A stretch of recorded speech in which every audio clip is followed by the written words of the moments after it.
I'm a 29-year-old guy, and I've always been pretty laid back. My job is in logistics, which is basically like playing Tetris with trucks and schedules, and I prefer my personal life to be low drama. For 3 years, I was with my girlfriend, and for the most part, things were good. But she had a particular sense of humor that always set my teeth on edge. She loved to roast me, but it never felt like good-natured fun. It felt like she was using the shield of a joke to throw a punch, and she almost always did it in front of an audience. It started small. She'd make fun of the band on my T-shirt in front of the barista at a coffee shop. "He has the worst taste in music. It's hilarious," she'd say to the stranger, who would just nod awkwardly. Or she'd joke with her friends about my attempts to learn guitar, saying, "I think our cat cries less when its tail is stepped on." They'd all laugh, and I'd just have to smile and take it. Every single time I tried to talk to her about it later, when we were alone, the conversation was a dead end. "Hey," I'd start, "that comment about my guitar playing in front of your friends, it wasn't a great feeling." She'd sigh dramatically, a full-body expression of annoyance. "Oh my gosh, you are just way too sensitive. It was a joke. You need to learn how to take a joke." Then would come her favorite finisher. "Everyone else thinks it's funny. It's not my fault you have such thin skin." The message was clear. The problem wasn't her mean-spirited comment. It was my reaction to it. I was the one who needed to change. The incident that really broke me happened a few months back. We were at a company barbecue, a big event with my entire department, including my boss. I was up for a team lead position, a promotion I had been working towards for over a year, and I was trying to make a good impression. I was at the grill, talking to my boss about a new shipping route I'd mapped out. My girlfriend came over, a beer in her hand, and threw her arms around my shoulders. My boss smiled and said to her, "He's a sharp guy. He tells me you're the one who keeps him on track at home." She let out a cackle, now a laugh, a full-on cackle. "Him? On track? That's a good one. You should see our apartment. This sharp guy still has boxes from when he moved in 3 years ago sitting in the corner of our bedroom. I think he's afraid to unpack them. Maybe his work ethic is hiding in one of them." A few of my co-workers snickered. My boss's smile became a thin, polite line.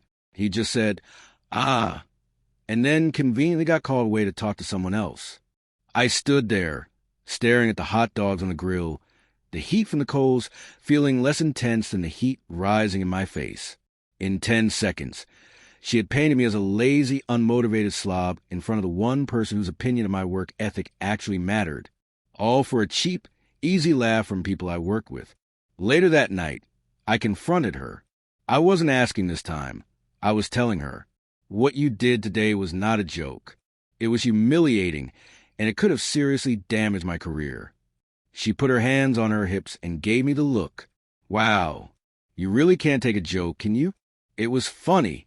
Lighten up. You're just being too sensitive." And that was it. Something inside me didn't get angry or sad. It just went quiet and cold. A switch flipped. I looked at her, the condescending smirk on her face, and I realized she would never, ever stop, because she didn't think she was doing anything wrong. So I gave her a small, calm smile. "You know what? You're right," I said. "I get it now. I've been way too sensitive. My mistake."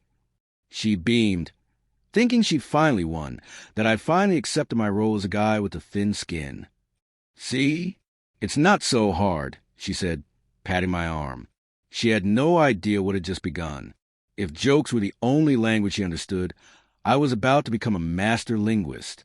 My first lesson was a week later. She considered herself a gourmet chef and loved hosting dinner parties. In reality, her cooking was a gamble. This particular night, she invited her best friend over, the one who served as her primary laugh track. She'd attempted to make a fancy chicken dish, but it was so overcooked it was practically fossilized. She served it with a dramatic flourish. Her best friend took a bite, chewing for a long time. This is so flavorful," she said, a little too enthusiastically. My girlfriend glowed. I really wanted to bring out the earthy notes. I took a bite, chewed thoughtfully, and then looked up with a bright smile. "Honey, this is a masterpiece of culinary art. You've perfectly captured the texture and dryness of a saltine cracker. It's bold. Most chefs are afraid to cook chicken until it's officially a desert landscape, but you just went for it. I admire that. Her best friend's smile vanished. My girlfriend's fork stopped midair. What is that supposed to mean? She asked, her voice dangerously low. I widened my eyes in mock innocence. What? It's a joke. Just a little observation. Don't be so sensitive. I even reached over and patted her hand, just like she always did to me. The rest of the dinner was consumed in a thick, uncomfortable silence. A few days later, we were driving to the movies. Her driving was a constant source of anxiety for me. She drove like she was the only car on the road, and everyone else was just an obstacle in her personal racetrack. She took a hard right turn without signaling, sending my phone flying off the console. Then she slammed on the brakes to avoid hitting a car she cut off, and I had to brace my hands against the dashboard. Whoa, I said, my voice full of fake cheer. I didn't realize you got me the live-action stunt show package for our date night. This is way better than just watching a movie. My heart is pounding. Are we going to do a barrel roll on the way home? She gripped the steering wheel so hard her knuckles turned white. I am a perfectly good driver, she snapped. Of course you are. I chirped back. You're an amazing driver. You treat every trip like it's the final lap. It's exciting. I was just making a harmless joke about it. I could practically feel the angry energy radiating from her side of the car. The real test, though, was her career. She worked in marketing and liked to use a lot of corporate buzzwords to make her job sound more important than it was. She managed social media for a few small local businesses. She was very proud of it, and I'd always made a point to be her biggest cheerleader. But my cheering section was officially closed for business. We were at her parents' house for Sunday dinner when her dad asked about her work. She launched into a 5-minute monologue about leveraging synergistic platforms and optimizing brand engagement for a new client, a high-end dog groomer. When she finished, her parents were looking at her with gooey, proud eyes. I smiled warmly from across the table. I just want to say how incredibly proud I am of her. She's doing such important work. She's really on the front lines, changing the world one Shih Tzu haircut at a time.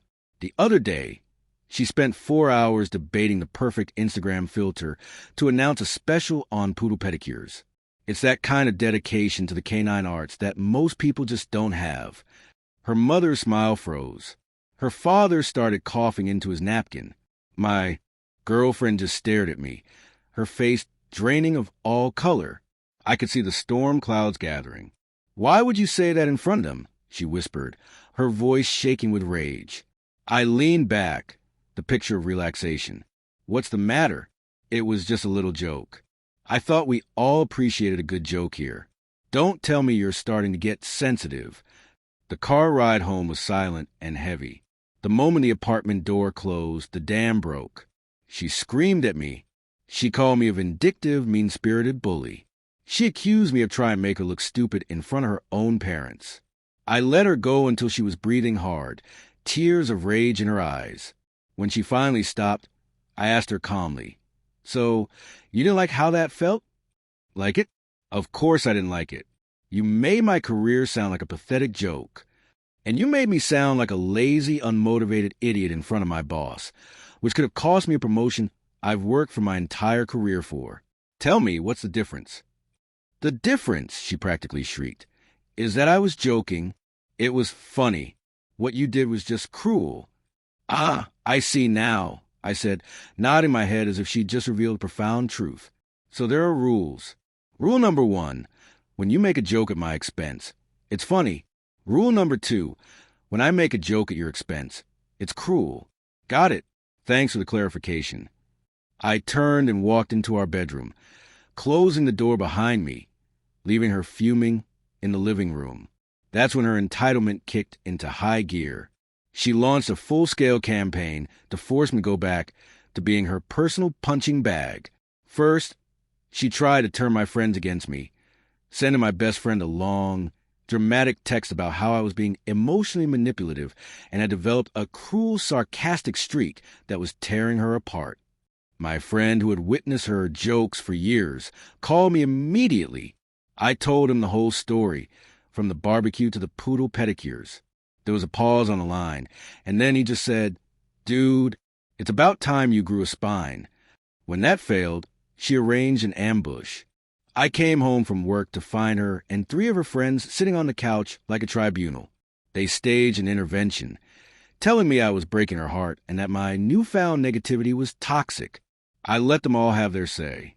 When they were finished, I looked right at my girlfriend and asked, "In the 3 years we've been together, have you ever once apologized for any of the dozens of hurtful things you've said to me in front of other people?" She sputtered. "That's completely different. Those were jokes." Her best friend added, "Yeah, that's just her personality.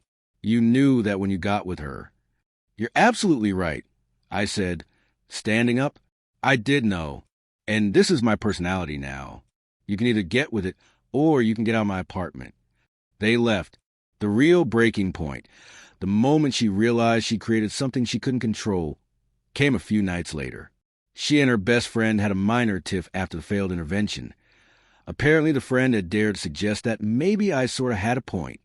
My girlfriend was on the couch, wrapped in a blanket, performing the role of a tragic victim. She was crying about how her friend had betrayed her, how no one was on her side. She looked up at me, her eyes red and puffy, obviously expecting me to cave and comfort her. I looked down at her, my expression unreadable. "You know, you should try to look at this as a positive learning experience. A practice run, if you will. It's good preparation for when your charming personality eventually pushes every single person in your life away for good." The look on her face was something I'll never forget. It was a rapid progression from sadness to confusion to horror, and finally to pure, unadulterated fear. She wasn't just mad anymore. She was scared. She looked at me as if I were a stranger. "Who are you?" she whispered. "I'm the guy who finally learned how to take a joke." I said, "You were my teacher." She packed a bag and left for her parents' house that night, throwing out parting shots about how I was a monster and had destroyed the sweet man she fell in love with. I didn't argue. I just held the door for her. A few days later, her mother called, begging me to apologize and fix this, explaining that my girlfriend was a wreck. She said she'd been told the whole story, but it was a version where I was a monster who had turned on her daughter for no reason. I calmly recounted years of her daughter's public humiliations, culminating in the incident with my boss.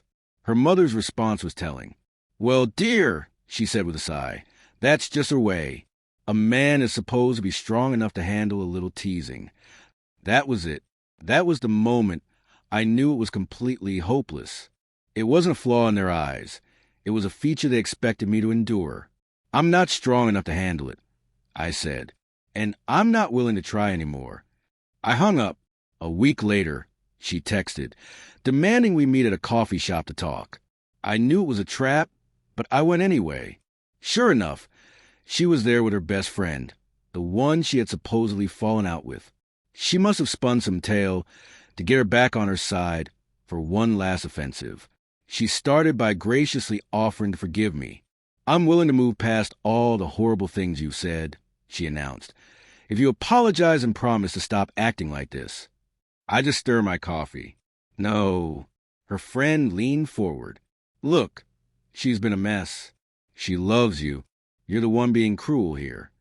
"Am I being cruel?" I asked, looking at my ex.